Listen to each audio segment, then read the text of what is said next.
नमस्कार मित्रों, आज हम विज्ञान विषय में 10वां पाठ आपदा प्रबंधन लेकर प्रस्तुत हैं।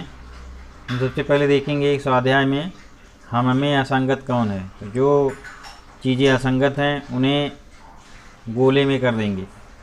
अकाल, भूकंप, बादल फटना, रेल घुटन, ये मानवीय आपदा है और बाकी जो तीनों हैं वो प्राकृतिक आपदा है। सूखा, अतिवृष्टि, तूफान, सुनामी। ये सुनामी इसलिए अलग है, असंगत है, क्योंकि ये समुद्र से संबंधित है, जल से संबंधित है और ये स्थल से संबंधित आपदाएं हैं। लावा, गर्म, कीचड़, राख, टिड्डी दल का हमला। लावा, गर्म, कीचड़, राख यह ज्वालामुखी से संबंधित शब्द हैं और टिड्डी दल यह अलग असंगत शब्द है। इसलिए फसलें बह जाना, फसलों पर कीड़े लगना, ज्वालामुखी, फसल झुलसना। यहाँ पे ज्वालामुखी असंगत शब्द है।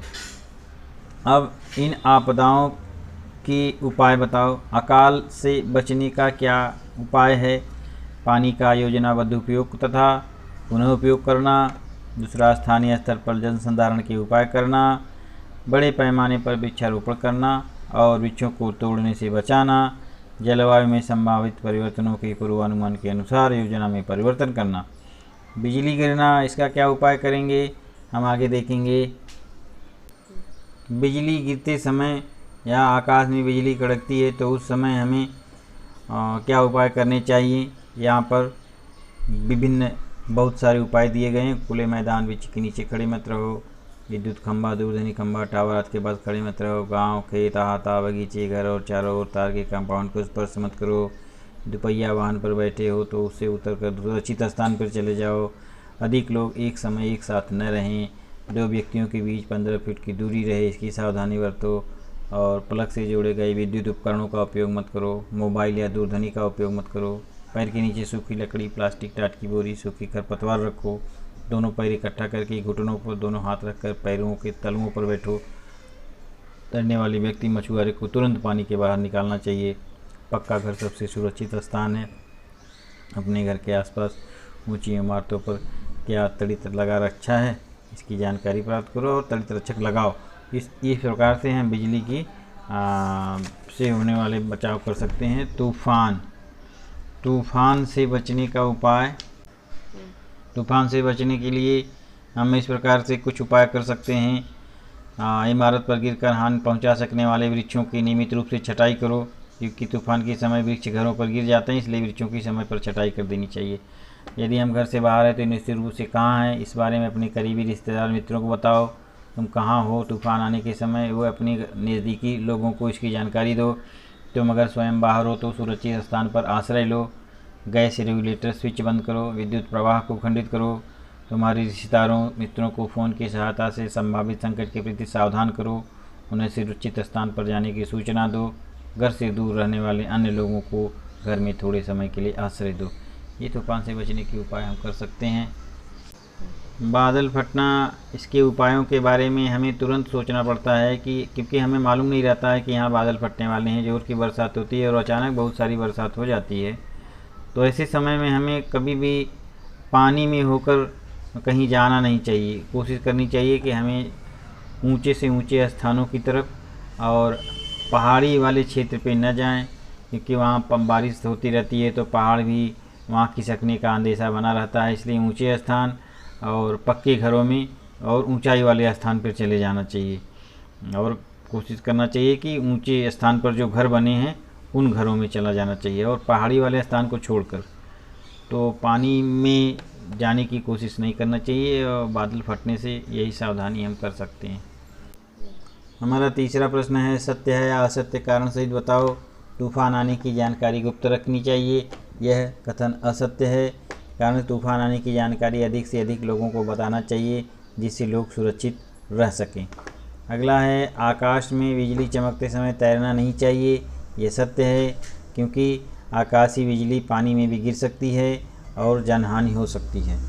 अगला, ज्वालामुखी के फटने से रोका जा सकता है। यह असत्य है। ज्वालामुखी एक प्राकृतिक आपदा है, प्राकृतिक घटना है, इसे फटने से रोका नहीं जा सकता।